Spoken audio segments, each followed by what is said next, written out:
नमस्कार विद्यार्थी मित्रांनो, लक्षदीप या YouTube चॅनलवर तुमचं सर्वांचं सहर्ष स्वागत.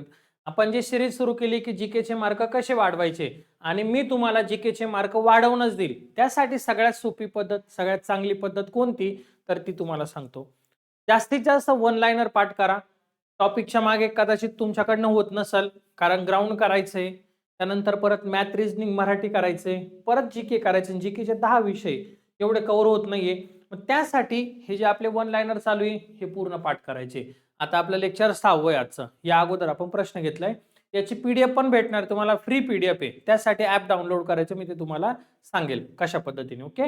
आता बघा यामध्ये काय करायचं, जे तुमच्या वाचण्यामधले प्रश्न आहे ते ठीक आहे, ते लिहायचे काम नाही करायचं किंवा तुम्ही झेरॉक्स पण मारू शकता. पण जे तुम्हाला वाटतंय एखादा प्रश्न महत्वाचा आहे तिथं आयएमपी करा, तिथं स्टार करा का हा प्रश्न माझ्या लक्षात राहत नाहीये, मी याला जास्त वेळ मला पाठ करणं गरजेचं आहे, जास्त वेळ माझं वाचन असणं गरजेचं आहे. अशा पद्धतीने जर अभ्यास केला तर तुम्हाला हमखास यश मिळणार आणि जीकेचे मार्क जाणार नाही. आपल्या चॅनलवर चालू घडामोडी पण येत आहे आणि प्लस हे जीके पण येते फक्त तुमच्यासाठी. तर तुम्ही जर नवीन असाल तर चॅनलला लाईक आणि सबस्क्राईब करायला मात्र विसरू नका. चला पहिला प्रश्न, सत्यार्थ प्रकाश. बघा सत्यार्थ प्रकाश हे पुस्तक कोणी लिहिलं? स्वामी दयानंद सरस्वती यांनी लिहिलं. सत्यार्थ प्रकाश हे पुस्तक कोणी लिहिलं? तर स्वामी दयानंद सरस्वती.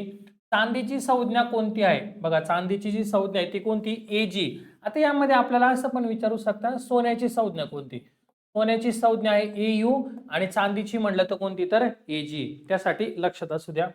युक्रेन देशाची राजधानी कोणती? युक्रेन देशाची राजधानी कीव. युक्रेनची राजधानी कोणती? तर कीव. जगातील सर्वात लांब नदी कोणती? जगामधली सर्वात लांब नदी आहे नाईल नदी. सर्वात लांब नदी कोणती? तर नाईल. भारताचे पहिले गृहमंत्री कोण होते? सरदार वल्लभभाई पटेल. भारताचे पहिले गृहमंत्री सरदार वल्लभभाई पटेल. बागलिनी कोणत्या राज्यात आहे? बघा बागलिनी मध्य प्रदेश राज्यामध्ये. बागलिनी कोणत्या राज्यामध्ये? तर मध्य प्रदेश ह्या राज्यामध्ये. प्रार्थना समाजाची स्थापना कोणी केली? आत्माराम पांडुरंग तर्खडकर. इथं हा महत्वाचा प्रश्न खूप वेळा रिपीट झालेला आहे, त्यामुळे पाठ करून ठेवायचा की प्रार्थना समाजाची स्थापना कोणी केली? आत्माराम पांडुरंग. बरं, प्रार्थना समाजाची स्थापना केव्हा केली? 1867. प्रार्थना समाजाची स्थापना केव्हा केली? 1867. महत्वाचं आहे म्हणून सांगतोय. आणि कसं लक्षात ठेवायचं हा प्रश्न माहिती का? तुम्हाला प्रार्थना करायची, ती प्रार्थना कुठून करणार तुम्ही? तर तुमच्या आत्मेपासून करणार आहे, आत्मापासून. बरं किती वेळा करायची? 1867 वेळा. झालं, प्रार्थना समाज आत्मेपासून गेली 1867 वेळा, पाठवून गेलं. अशा पद्धतीने लक्षात ठेवायचं जी की. विझिजम बंदर हे कोणत्या राज्यामध्ये? विझिजम बंदर केरळ राज्यामध्ये.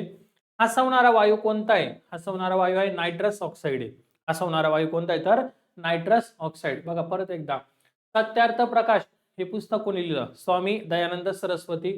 चांदीची संज्ञा कोणती? एजी. युक्रेन देशाची राजधानी कोणती? तर कीव. त्यानंतर जगातील सर्वात लांब नदी कोणती आहे? नाईल. भारताचे पहिले गृहमंत्री सरदार वल्लभभाई पटेल. बागलिनी कोणत्या राज्यामध्ये? तर मध्य प्रदेशमध्ये. प्रार्थना समाजाची स्थापना कोणी केली? आत्माराम पांडुरंग तर्खडकर. प्रार्थना समाजाची स्थापना केव्हा केली? 1867. विझिजम बंदर कोणत्या राज्यात आहे? केरळ. आणि हसवणारा वायू कोणता आहे? तर नायट्रस ऑक्साईड. चलो पुढे. इंडियन इन्स्टिट्यूट ऑफ सायन्स कोणत्या शहरामध्ये? पुढचा प्रश्न बघा, तर बेंगलोर शहरामध्ये. कुठे? तर बेंगलोर या शहरामध्ये इंडियन इन्स्टिट्यूट ऑफ सायन्स. कोणत्या शहरात? तर बेंगलोर. भारतीय प्रवासी दिन केव्हा साजरा केला जातो? तर 9 जानेवारी. का केला जातो? कारण महात्मा गांधी दक्षिण आफ्रिकेतून आपल्या भारतामध्ये परतले होते, म्हणून प्रवासी भारतीय दिन म्हणून साजरा केला जातो 9 जानेवारीला. जगातील सर्वात मोठे रेल्वे स्टेशन कोणते? न्यूयॉर्क शहर आहे. जगातील सर्वात मोठे रेल्वे स्टेशन कोणते? न्यूयॉर्क शहर. कांझीरंगा राष्ट्रीय उद्यान कोणत्या राज्यात आहे? कांझीरंगा. कांझीरंगा राष्ट्रीय उद्यान आहे आसाम या ठिकाणी. त्यानंतर प्रज्वलित मने हे पुस्तक कोणी लिहिलं? प्रज्वलित मने हे पुस्तक डॉक्टर APJ अब्दुल कलाम यांनी लिहिलंय. हरितगृह वायू कोणता आहे? Carbon dioxide. हरितगृह वायू कोणता आहे? तर कार्बन डायऑक्साईड. अटकामा वेधशाळा कोणत्या देशात आहे? तर चिली या ठिकाणी. अटकामा वेधशाळा चिली या ठिकाणी. निळी क्रांती कशा संदर्भात आहे? तर मत्स्य उत्पादन. निळी क्रांती मत्स्य उत्पादन. इंद्रावती नदी कोणत्या नदीची उपनदी आहे? इंद्रावती नदी ही गोदावरी नदीची काय तर उपनदी आहे. त्यानंतर संगणकाचे जनक कोण आहे? तर संगणकाचे जनक आहे चार्ल्स बॅबेज. कोण आहे? तर चार्ल्स बॅबेज. चला परत एकदा याचं रिव्हिजन घेऊ आणि मग शेवटचे आपले 10 प्रश्न घेऊ. ओके, याचं पीडीएफ पण भेटेल तुम्हाला. इंडियन इन्स्टिट्यूट ऑफ सायन्स कोणत्या शहरामध्ये, तर बँगलोर. त्यानंतर भारतीय प्रवासी दिन केव्हा साजरा केला जातो, 9 जानेवारी. जगातील सर्वात मोठं रेल्वे स्टेशन कोणतं, न्यूयॉर्क शहर आहे. कांजीरंगा राष्ट्रीय उद्यान, आसाम. प्रज्वलित मने हे पुस्तक कोणाचे, स्टार करून ठेवू, डॉक्टर APJ अब्दुल कलाम. हरितगृह वायू कोणता आहे, कार्बन डायऑक्साईड. अटकामा वेधशाळा कोणत्या देशात आहे, चिली या देशात. निळी क्रांती कशा संदर्भात आहे, मत्स्य उत्पादन. इंद्रावती नदी कोणत्या नदीची उपनदी, गोदावरी. आणि संगणकाचे जनक कोण आहे, चार्ल्स बॅबेज. ओके. आता तुम्हाला जर हे प्रश्न जर पाहिजे असेल, हे मोफत प्रश्न आहे, काही टेन्शन घेऊ नका. 500 प्रश्नांची PDF आहे, 500 प्रश्न, आणि 1-2 दिवसामध्ये पुढचे 500 प्रश्न पण तुम्हाला मोफत अवेलेबल करून देईल मी. PDF आहे. यासाठी तुम्हाला ऍप डाउनलोड करायचं, 8329603029.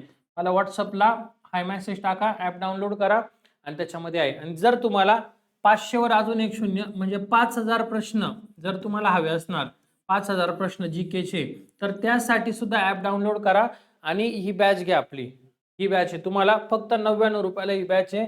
यामध्ये तुम्हाला 5000 प्रश्न भेटणार आहे, 5000 प्रश्न, आणि संपूर्ण कव्हर होईल तुमचं 6 महिने अनलिमिटेड व्ह्यू आहे. काही काळजी करायची नाही. ज्यांना घ्यायची त्यांनी या नंबरला मला व्हॉट्सअपला हाय मेसेज करा. ओके. चलो नेक्स्ट, पुढचे शेवटचे 10 प्रश्न. संघराज्याचं नाव व भूप्रदेश कोणता, कलम आहे आता. आता मी काही काही कलम पण ऍड केले यामधले. संघराज्याचे नाव आणि भूप्रदेश कलम 1 आहे. त्यानंतर नवीन राज्याची स्थापना कलम 2 आहे. त्यानंतर नवीन राज्य निर्मिती, सीमा बदल कलम 3 आहेत. कायद्यापुढे समानता कलम 14. अस्पृश्यता नष्ट करणे कलम 17. स्वातंत्र्याचा अधिकार कलम 19 आहे. त्यानंतर घटनात्मक दाद मागण्याचा अधिकार कलम 32. आणि ग्रामपंचायत स्थापना कलम कोणता आहे, तर कलम 40 आहे.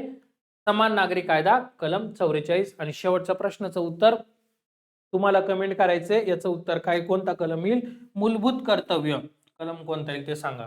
चला परत एकदा रिव्हिजन घेऊ आपण. बघा, संघराज्याचं नाव आणि भूप्रदेश कलम 1, नवीन राज्याची स्थापना 2, त्यानंतर नवीन राज्य निर्मिती, सीमा बदल कलम 3, कायद्यापुढे समानता 14, अस्पृश्यता नष्ट 17, स्वातंत्र्याचा अधिकार 19, घटनात्मक दाद मागण्याचा अधिकार 32, ग्रामपंचायत स्थापना 40, समान नागरी कायदा 44, आणि मूलभूत कर्तव्य या संदर्भामध्ये तुम्हाला काय करायचंय, तर याचं उत्तर मात्र कमेंट करायचे. कमेंट बॉक्स भरपूर मोठा आहे, तुम्ही कमेंट करा, मी तुम्हाला 100% रिप्लाय देणार आहे. ओके.